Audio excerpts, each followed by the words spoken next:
Hello and welcome to Bloke on the Range. As part of the Desert Brutality 2021 fallout here on Bloke on the Range, I'm joined remotely all the way from Basel, Lund, by Swiss friend Pascal, who is a great friend of the channel and has in fact been on the channel quite a few times already. So, hi Pascal. Well, hello there.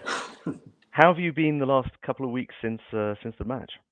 Well, actually quite good. So honestly, the second match day was worse pain-wise than the days afterwards. So I'm still a little bit younger than you, so I'll probably heal up a little bit faster. But I'm great. You were carrying a lot of weight though, which I wasn't, because Pascal was shooting in Armored Plus P. How much was your gear weighing, roughly? I haven't measured it actually. I just went with the minimum gear and then a little bit on top just to be sure. Because watching your stages, there was a certain amount of running through treacle going on that you see in mine when I'm shooting TST. I mean, I went high speed, low drag, and you went full chonk. Yeah, you got it. So, what we're going to do here is that Pascal actually has his own YouTube channel with his raw runs and the scores on. So to avoid basically duplicating content, what we're going to do here on Bloke on the Range is have him talk through his stages, and we're going to discuss some things that come up, because I've got some questions I want to ask him, particularly about the whole Volperdinger thing that's sort of become a thing. So let's just intersperse that between the stages.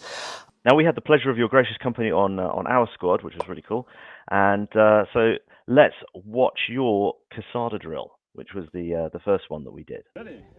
Stand by! So as a reminder, this is a DMR only stage, starting at about 300 yards on a fairly small and not very easy to see target. Now, what rifle are you running here?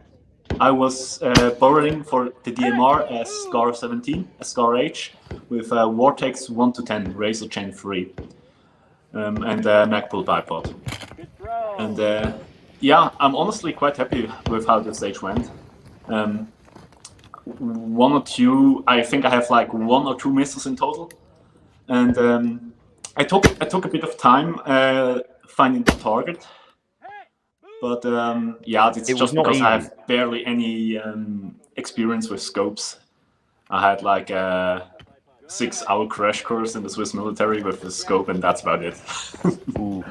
What power did you have the scope on? This year or in the military? No, this on this stage. 1-10, and here I had it on I think in the beginning I think on 6 or 5, so not like huge, but they're still large enough because it was quite difficult to see.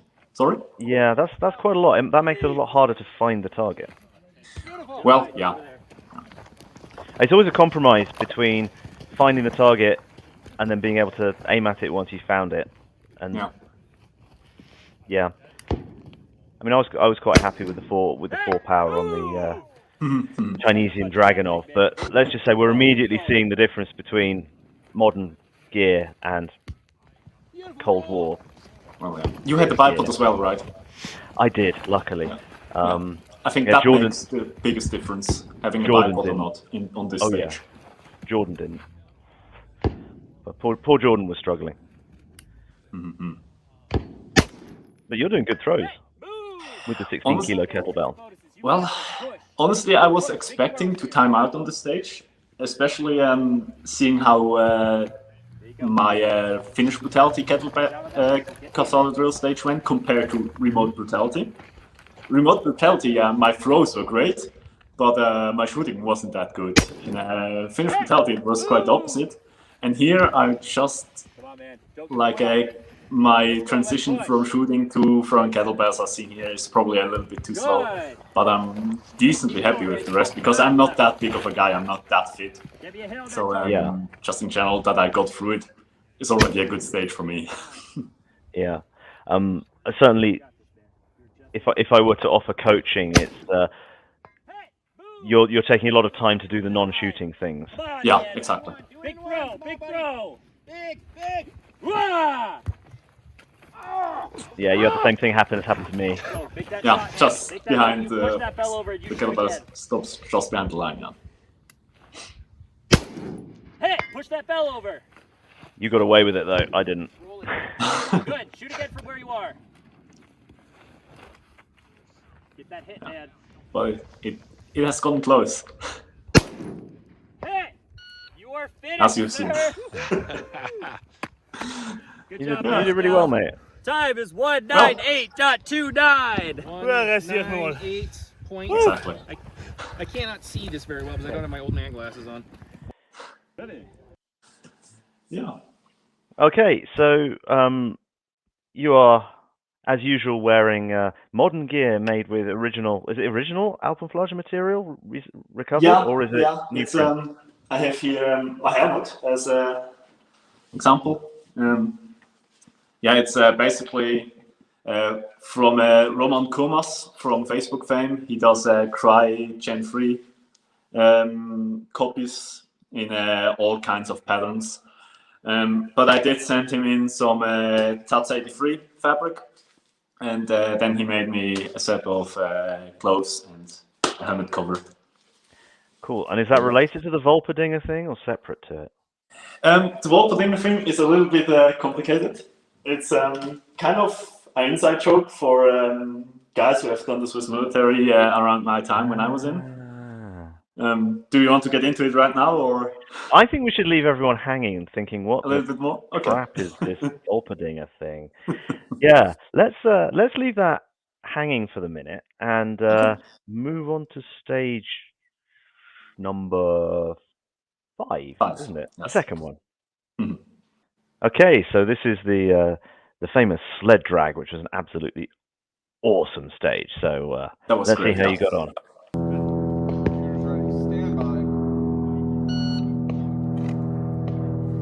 Ooh, glacial draw, mate. Sorry. Yeah. So what pistol's this? This is a FN509 with an endpoint Acro P1. And it's the first time for me shooting with a dotted pistol. Ooh, that's a steep learning curve. Yeah, It is a game changer, but when you're not used to it, it's not obvious. Well, absolutely, it's amazing. Honestly, just making like right here, I made the shots relatively quickly, and throughout the whole match, I realized I only really missed when I have gotten like too overconfident and started rushing my shots. But it's really a game changer for the pistol, and I will definitely get an Acro P2 as well as soon as I can get my hands on one. I see. I didn't put the strap around me on the first run because I was worried about it getting tangled in my rifle and gear, like just happened there. Here, that's the only part that I'm not that happy with the stage. I spent quite some time figuring out where to hold, and then just wasting time getting those 12 hits. I shot this on the irons with the C3 mount, and luckily it shot exactly to point of aim for me, so I just went ding, Okay, ding, ding, nice. ding, ding. Yeah. I had to hold a little bit high. With, the height overbore on that, and that. What rifle's that?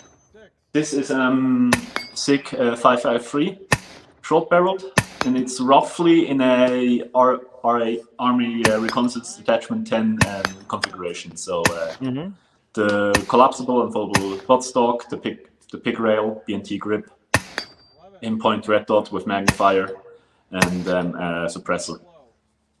So yeah. Yeah. So you've got the usual height over bore issue, which was.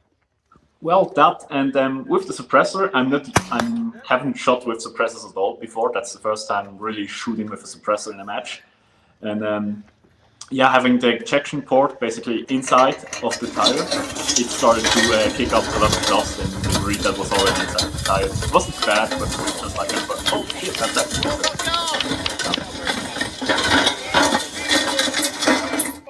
That was a good run.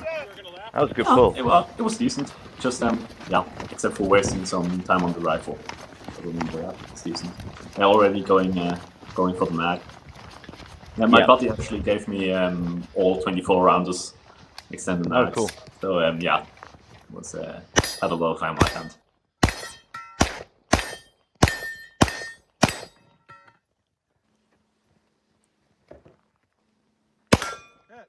There you go. Yeah.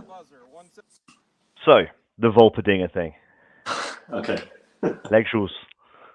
I don't know. Perhaps you want to like splice in some of the pics I have for you later on into the video. Sure. But basically, what the Wolperdinger is, it's the opposing force, the up for Swiss force on force exercises, and in the whole scenario. And funnily enough, I think most of your viewers will be familiar with the Elbonia meme from Ian from Forgotten Weapons. And Elbonia actually is a part of this scenario, and that has been around since at least 2015. So Elbonia predates Forgotten Weapons actually as a thing, yeah. And why is that? Why do we do that in the military? Well, it's of course like from the military standpoint, it's not politically correct in an exercise in a scenario to say, well, the Germans / the French are coming over the border, can't do that, or the Germans have like an insurgency and can't handle it, and it's swapping over the border. You can't do that in the military. So we have fake countries around the quote-unquote fake country of Helvetia, which is us having the fake countries of Elbonia, Danubia, and so on, basically all around the border. And it's basically always kind of a name of a large or dominant river in the region with or Elboni A or something at the end, just from the river Elbe, Elbonia, and so on. Yeah, and those are the countries, and then the Wolperdingers, those are, in the scenario, they are a insurgency group that want to establish their own nation on the territory of Helvetia, so from Switzerland, Elbonia, and Danubia, which is like a little like triangle-ish space of land that they call their own. And so they mainly operate in Danubia and Elbonia, but have training areas and storage facilities in Helvetia. So that's kind of the whole training scenario of the Swiss military, that they work in that environment, basically. Yeah. Okay. And, yeah. Cool. Do we want to spare the rest till the next? Let's save the rest till the next break between the two, so we can break all this up. So next up will be the third stage, which was 4, 5, 6. Yeah. Made a horrible error and I had to re-upload something where I miscounted and had to redo my cards. Okay, so this was the grenade launcher stage. Mm-hmm.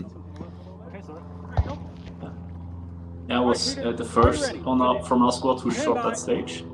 So yeah, I kind of just hoped I went in the right direction with the tennis ball launcher, but yeah, the thing is, it kind of does what it wants to do. It's kind of like a musket. So on mine, the tennis ball, I didn't realize it at the time, but when I saw the footage, the tennis ball was right at the end, so it just went floof onto the floor. But I wasn't looking. All I did was I pulled the trigger, dumped the cannon on the table, and just went for it. Yeah. I wasn't going to watch it because I thought the RO is going to tell me what happened. I don't need to stay and watch this. This is not information I need. Yeah. One of the things I've been working on is trying to minimize time doing all the non-shooting stuff and realizing that you don't have to wait for the kettlebell to land. If you're calling your shots, you don't necessarily have to wait for hit to be called. And certainly with the tennis ball, you don't have to wait to see where it went. Just boff and down, gone. Yeah. So up here we get to the VTEC wall and Yes. lovely height over bore issues. Well, yeah. For me, that wasn't much the problem. The problem is my shooting glasses, because I have to wear glasses, right, in normal life. So my shooting glasses have those little inserts with corrected lenses. Oh, I stopped using them. I just wear my normal glasses to shoot. No, I like those pair. They fit really well. So but on this stage, on the lowest hole, my glasses start to slip down because of the helmet pushing back up from. Oh no! Back. I had the rear adjustment a little too loose, so it could slid up. I corrected that afterwards, and and then I had I realized that I only basically saw in between, basically in the uncorrected part of the shooting glasses. Then I basically had to, with one hand, push up my glasses, and with the other one, pull the trigger. That's what's going on. I was wondering why you were holding it like that. Yeah, no, exactly. Now you see my hand going back, so oh shit, I need to hold my glasses. Yeah. And then, there you go. Yeah, and then you managed it. Yeah. That was a good run. Well, the thing is, I'm not in it to win it anyway. My goal is just not DQ, and when possible, not time out. Because the thing with Brutality matches is, shooting is important. You got to be fast, but it's more from my impression, it's more from a physical standpoint. You need to be fit to do really well, and then you also need to be like a good shot.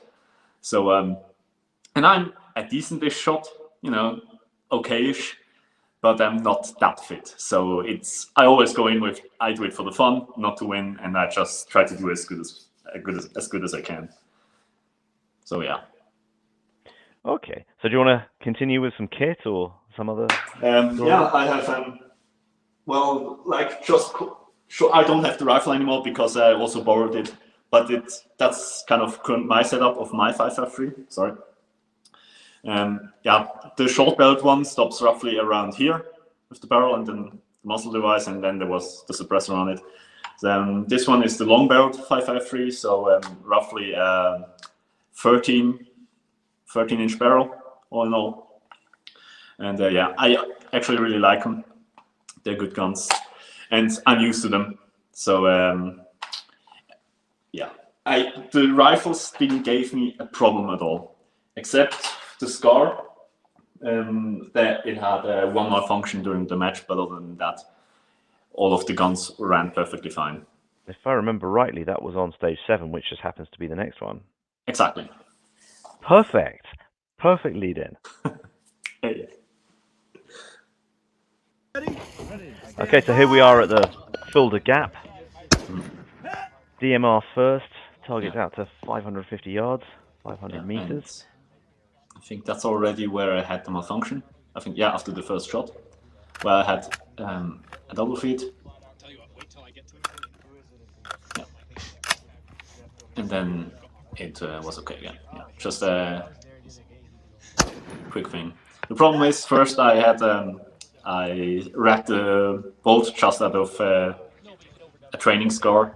Our first reaction is always slap the mag, rack the bolt, instead of looking and then starting to do shit. So I had to kind of remediate afterwards with removing the mag and racking the slide and reloading. Yeah. But the thing is, the scar is gassed. The scar is not the problem. The thing is, it's currently gassed for a suppressor, and my body forgot both the level 4 ceramic plates for the plate carrier he wanted to borrow me. So I had to use some steel plates from another body, and he also forgot his suppressor for the scar. So it probably was just on the bleeding edge of reliability. But and was it reasonably well zeroed for you? Oh yeah, it was basically dead on, more or less. So always good. There's always the risk with borrow guns. Yeah. Here with the rifle, I put on the magnifier, just because I knew where the targets were anyway, so might as well try to see them a little bit better.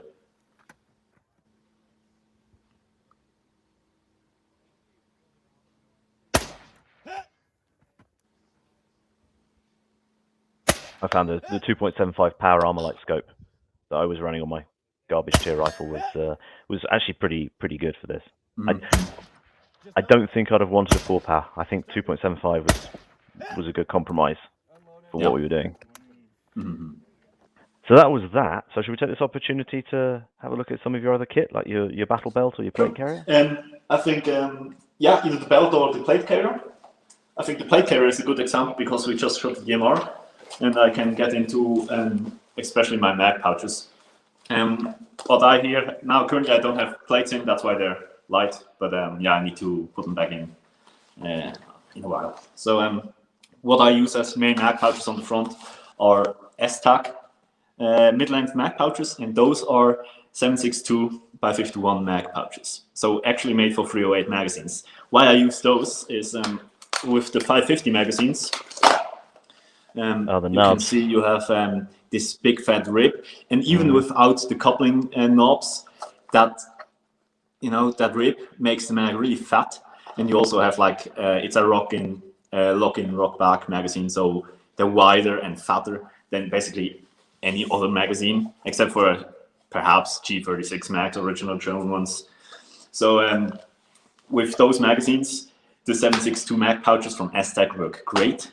They hold them tight. I never lost the mag. The only thing you perhaps saw in the footage, I had them at the first day. I had them one molly row further down, and they started to flop forwards because they kind of started to flop underneath the plate, right? So after the first day, I basically just put them a row further up, and then they were perfectly stable. Even though the magazines, just by nature, because they're so fat and have the ribs, they kind of tend to flop a bit forward anyway. But yeah, with that mount, it works great. Other than that, I had Finnish, and the Finns will probably cringe at that because I like those pouches a lot. Those are Finnish MO5 RK magazine pouches, and they fit almost anything I want them to fit. And I kind of use them as a general purpose pouch. They fit both the Swiss radio, the Swiss platoon level radio. They fit two coupled together 30 rounders from the 550, and they fit all kinds of shit. And yeah, of course the backpack panel to have my water cleaning kit in there, because I had to have that on person if I wanted to use it. And yeah, and tourniquet on the other side. Yeah, and with those mag pouches, of course, I could basically swap the Scar mags and the 550 mags as I wanted to. And that's the battle belt that I used. It's just some random old fat battle belt, 2010 tech basically. But I really like them because I'm a kind of a bitch regarding weight on my hips. So when I have like those thin shooter belts that are like really in vogue now, they start to hurt. After 2 days in the desert, I get like print marks, and I don't like them that much. That's why I use those. And here as well, S-Tech Kiwi pouches, 2 for the pistol, and again 7.62 dump pouch and another tourniquet because one is none. Yeah. And when we were with medical, that's in Armored Plus P. I also had to use an IFAC, and what I used, because in 2020 I used a dangler pouch, and it worked fine, but I had a feeling after seeing Finnish Brutality this year, I was like, okay, it's probably going to be quite physical and a lot of stuff low on the ground. Didn't turn out to be like that, but what I brought this time was like this Vaustelica magazine pouch insert for an IFAC, where I just had the minimum stuff required in there. And I had that in one of the MO5 magazine pouches. That's how I did that. Yeah. Okay, so that was the end of day 1. Exactly. So let's go forward to day 2, where we started with stage 8. Ready. So this was the shield stage. And that shield is heavier than it looks. It's not that light. Yeah. And that's like, the second day went worse, definitely for me personally, than the first day, in my opinion. Because it already started not that good with quite a big brain fart here on that stage. Yeah, there's a few interesting choices you made here. Why'd you use the shield like that and not go just straight over the top? I don't know. I kind of had like just, I don't know. It's just visualized. Oh, there's a notch. Need to use the notch. I don't know. Sort of timer beep brain fart. Yeah, exactly. And here I changed it up, realizing it was a bad idea. So.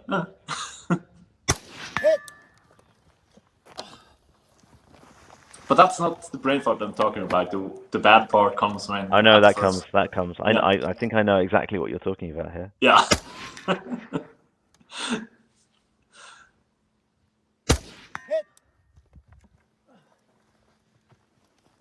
Drop your magazine.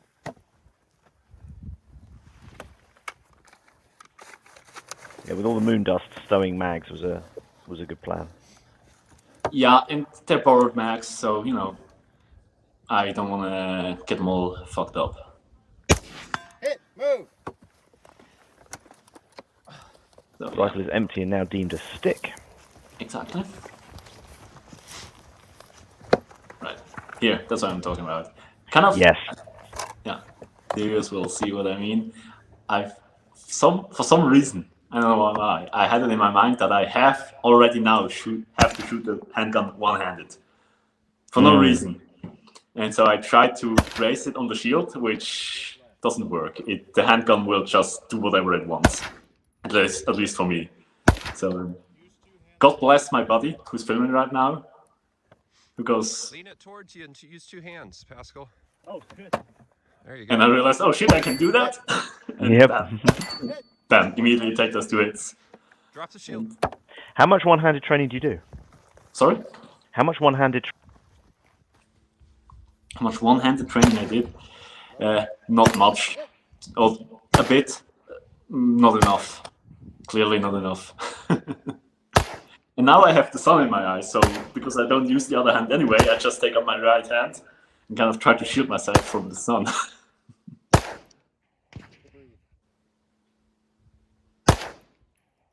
Yeah. Yeah, the dot was moving all over the place. And then, of course, I broke the second target with my last hit. Got the slide. Got the hammer. Holster. Yeah, and again, pretty tight. 171. Wasted a lot of time with the first pistol targets. Yeah, anyone who makes it through these matches without a single brain fart is doing really, really well. Because with all the physicality, it's even worse than the usual dynamic shooting. Beep! Oh, what the crap am I supposed to be doing? So, Yeah. I've just run all this way. What do I do now when I've got to the end? I don't know. Exactly, yeah. So, any more interesting stuff to talk about at your end before we move on to the Highland Games? Perhaps why the camo? Yeah, go on.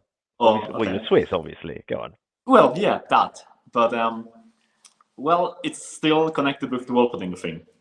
The Wolperdinger are, of course, in a force and force training, you need to kind of signify, okay, who is up for, who is a civilian.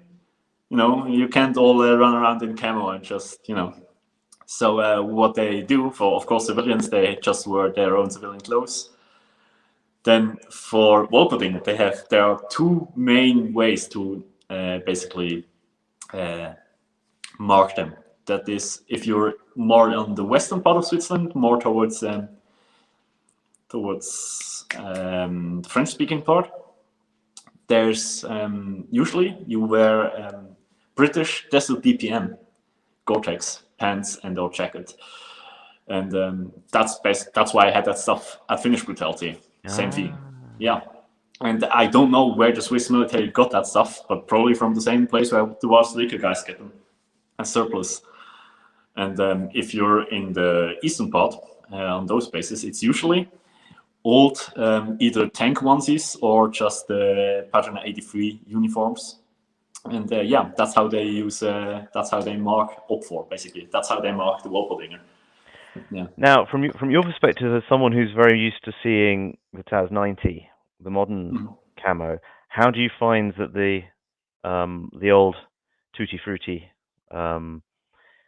camouflage works in reality? I think honestly, I think it works quite well. It's been my experience. Yeah, it's especially of course out in nature, it works great. Once you're, of course, like this whole urban thing, but again, from my point of view, camo in an urban environment is kind of anyway, because distance is mostly relatively short, and in that, when distances are that short, that you can actually, see them anyway, or nobody's running around painted like a house wall anyway. So you're contrasted off the background anyhow. So and a lot of the TAS 90 I find is very, very dark. I mean, there's a huge amount of variation on it, But Yes. I think that they made the same mistake as they did with a lot of the particularly later DPM, that Mhm. it's far too dark, and at any distance it tends to a sort of dark brown or even black, and particularly when it gets wet. Well, the thing is, that's twofold, right? That's a two-sided metal, right? So on the one side, it works. The TATS 90, the green one, works really, really well in the woods, like so Just well like DPM. that, yeah. I mean, I've seen it. We were on marches. One guy ran up ahead to take a pee, just through the woods, ran up ahead, and he was literally like a meter or 2 meters from the trail, in between, not even in the trees. He was like in between two trees, and the whole column walked past him. Nobody saw him. It's Wow. just like, yeah, it works really well, and that's just standing there like in front of a tree. If you like really don't want to be seen in that stuff, it's really difficult. And just like 2 years ago in our repetition course, I was setting up the OP4 as an officer. I was leading OP4 and kind of as an instructor, so I could walk around, and it was really hard for OP4 to see the guys moving through the woods during firing movement. It was really difficult to spot them. So it works really well in the woods. Once you're out on an open field, different story. Then you're quite sticking out. And that's why now with the new Multifleck Monster 16, with the new camo that's hopefully soon coming around with the hopefully new stuff, it's basically the same pattern, just with a different color palette. Yeah, So it's a lot lighter. It's basically, for those who don't know, it's sort of Swiss multicam, but it's not quite multicam. Oh, yeah. It's not quite the same color balance, but it looks really good. It looks really, really good. And they have a Ticino specific version as well that's a bit lighter, don't they? I don't know what I've heard. My best friend was he was part of the trials. He was a mortarman, so he didn't got all of the stuff, but he got the uniforms and stuff like that to try. Not in the camo, just in olive drab. The trials were in olive drab. And what he told me is you have winter specific uniforms and summer specific uniforms. So perhaps just from different fabrics that they have a slightly different shading or coloration, but that's what I've heard. I can't imagine that they try to like bring in multicam and then again do like an arid camo, just like they have now with for like Kosovo and stuff like that. I can't imagine that they would do that again. They probably, in my opinion, they'd probably try to save money with just doing just one set for everyone. Yeah, I could see that. Right. Which is fine when you only have like 300 people out of country anyway. Yeah. In my opinion. Yeah. They don't need like hyper-specific stuff when there are only 300 people. So. But just think of the cost per person to do a uniform specific for just a few hundred people. Exactly. It must have just been insane. Anyway, back at the plot, let us go to stage 2, the Highland Games. So this was a fun one. Serious marksmanship required. No. I really liked that stage. That was fun. And I already need to warn you, you probably need to beep me out at the end of the stage. Yeah. But, as long as it's not constant, we get away with it. You've gone very target stance here. Whereas I did that because again, I don't have a lot of upper body strength, and that stage is literally 50% upper body strength, 50% marksmanship.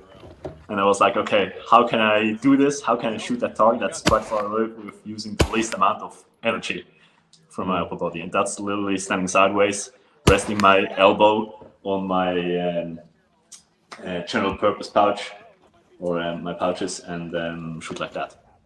Mm-hmm. That's what I did. And it worked. The hits came. This ate a lot of people's lunch just on the marksmanship side. Yeah. And I think, at least from our squad, I was the only one shooting like that. Perhaps, it could have hurt some people, perhaps. I reach out. With lightweight rifles, I'm far more stable reaching out.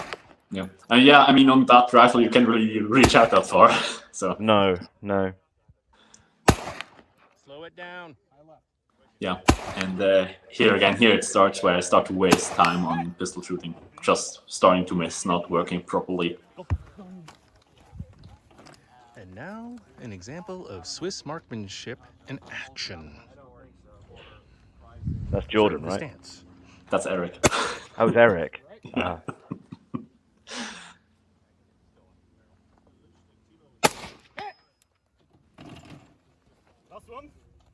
Floop. You got 3 down. You got 2 more. What's interesting is you're lifting the kettlebell further than you need to. Yeah, I don't know. It kind of just came with the swing. I Keep it up, Pascal. didn't really thought about it. That's the thing. I never think about stuff when I do those kind of matches. It always kind of happens. Not to. Which is probably a mistake. I should think more. When I took a conscious decision early on that I was literally going to have it basically clip the top of the thing because minimize the effort. Hmm. And one time with mine, it did actually just clip. It did clip the top as it went over. Like, nailed it. But here it was the pistol. It was a damn sights and trigger on the Browning I'd borrowed that were eating my lunch on this. Yeah.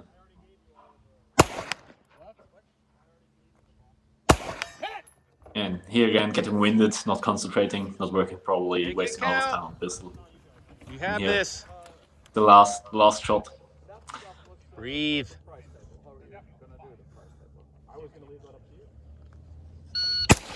Yeah. And it was easy to forget to breathe. Yeah. I had that. I had that quite a lot, particularly with the pistol, because the pistol was taking me ages, and I was forgetting that I needed to actually breathe. Yeah. Just one of those things, really.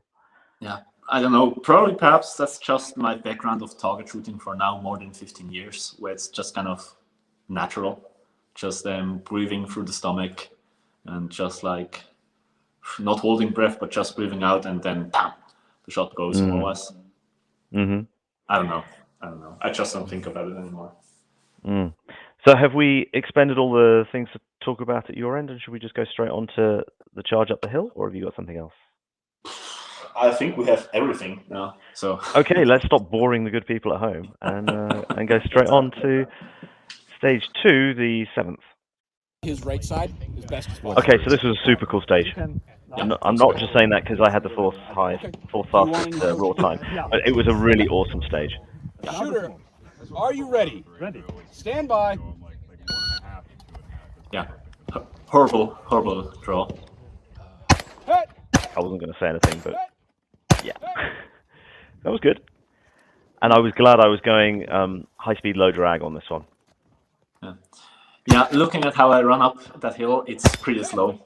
And I don't know if I just got tired by that point, or I really can't remember, or if I tried to make a constant, like, just try to watch out to not, because the ground was uneven, and there are a couple of places where you can really, if you don't watch out, you can really hurt yourself. Absolutely. And you got the same penalty I got there. Yeah, exactly. Yeah, I missed. Running through treacle.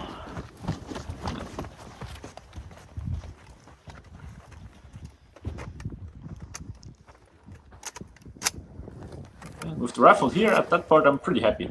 Like, I think 2 misses and the hits came relatively fast, or fast enough, let's say it like that.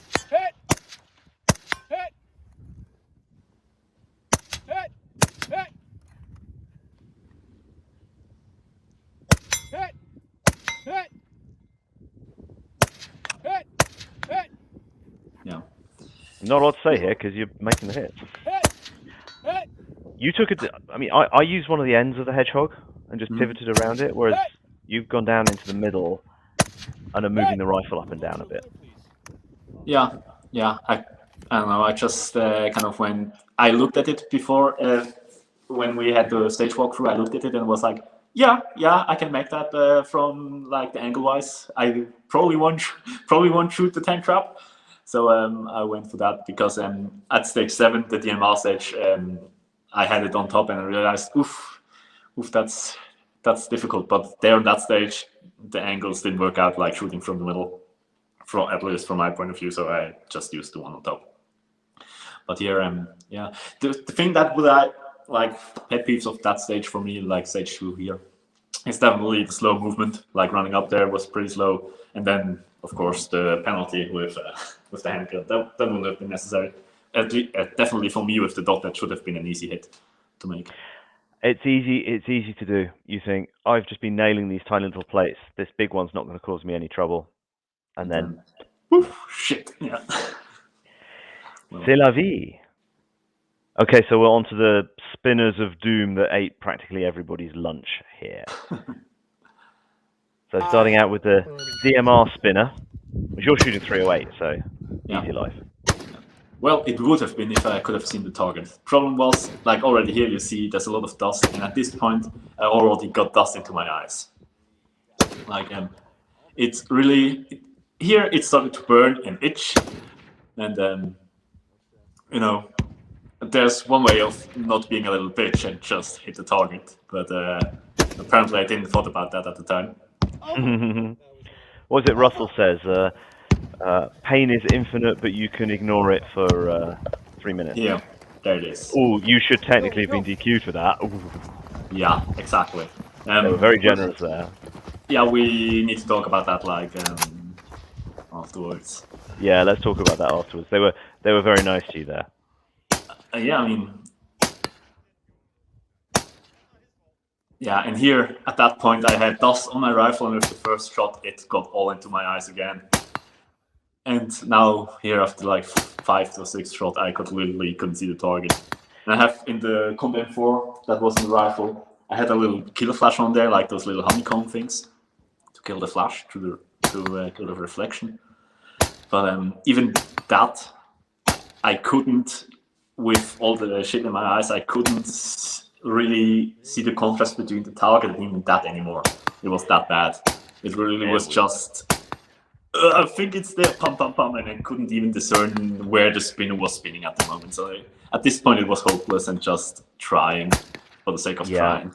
I mean, with 55 grains and a short barrel like that, you were probably going to have to be doubling the bottom and hitting the top. Yeah. Like every time, and not missing, because there was so much friction in the hinges on these. Yeah. That they were fairly heavily set, but it wasn't necessarily how heavy they were that was the problem. It was the friction in the hinges. So any pause, any miss, and it eats your lunch. Yeah. I mean, generally, I really enjoy spinner stages. I like to shoot at spinners. But even though I don't spin them always, but I generally really enjoy them. And yeah, but that's here. The problem wasn't the spinners. The problem was the environment. That just, sometimes happens. Yeah, it's literally just I can't see it, and it's just jumping around at it. Yeah, if the other mags had run in my gun and not just carked it at the slightest hint of moon dust, I'd have ended up the same. There was no way I was going to get that.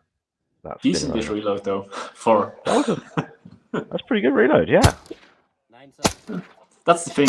I really know the gun. That's it. That's the one gun I can sort of say I can actually run.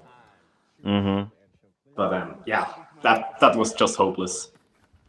But it was already more or less hopeless after the first 5 rounds of the DMR. I already knew, shit. But well, yeah. With that thing, right? So that was really cool. You actually did really well. You came 45th. If you want the actual scores on each stage, as I said before, you got to go and look on Pascal's channel, and there'll be a link in the description below. You were 1 place behind Yari. Yeah, I was 45th in total overall and 17th in armored plus P. Nice. I was 51st overall, well, just to for reference. Well, I mean, Cold War is difficult, man. Cold War is difficult. Yeah. So yeah. So yeah, that was an awesome match, and as usual, we should thank Carl of InRange for putting it on, Russell Fagan, Sinistral Rifleman, for being an excellent match director and also helping to put it on, and the range crew were fantastic, weren't they? Yeah, they were awesome. Like the whole team was great. At every Brutality match where I have been so far, the community in general is just great. I really enjoyed it. That's basically the best part about the matches is the people. Yeah, absolutely. And sort of as a discipline, there's no backbiting or anything. It's everyone's competing against the stage, not against each other, and everyone's encouraging everyone else. And it's certainly the best, the best sort of social atmosphere amongst Absolutely, yes. all of the disciplines I've ever shot. It's absolutely fantastic. So you're clearly going to be trying to attend as many as possible. Yes. Desert Brutality for sure. Finnish Brutality for sure. Woodland Brutality, I don't know. I try, probably can't make it. That's what I've said. I'm going to try, and I really hope I'll manage it. And if not, Well, I won't. Bloke on the Range is not a day job for me. It's far from being a day job for me. So yeah, it's not. I don't have infinite time and infinite resources, unfortunately. Wish I did. On that note, what does give me resources is Patreon support. So please consider becoming a patron if you haven't already done so. Sort of link at the end and link in the description. Pascal's channel has sort of his archive of his shooting, and it's worth having a look over his stuff. It's been interesting seeing you develop over time as a shooter at these matches and getting more self-confident. Yeah, I think so. So that's generally more or less the only reason why I film or have myself filmed at those matches, just to see, hey, is there a progression at all, or do I really need to work on myself? But it's getting better and better. So take a look at his channel, give him a like and subscribe, and you'll see more of him on Bloke on the Range in the future. So thanks a lot for participating, Pascal, and Thank you for having me. See you around sometime. Not a problem. Anytime. All right. Cheers. Bye. Bye.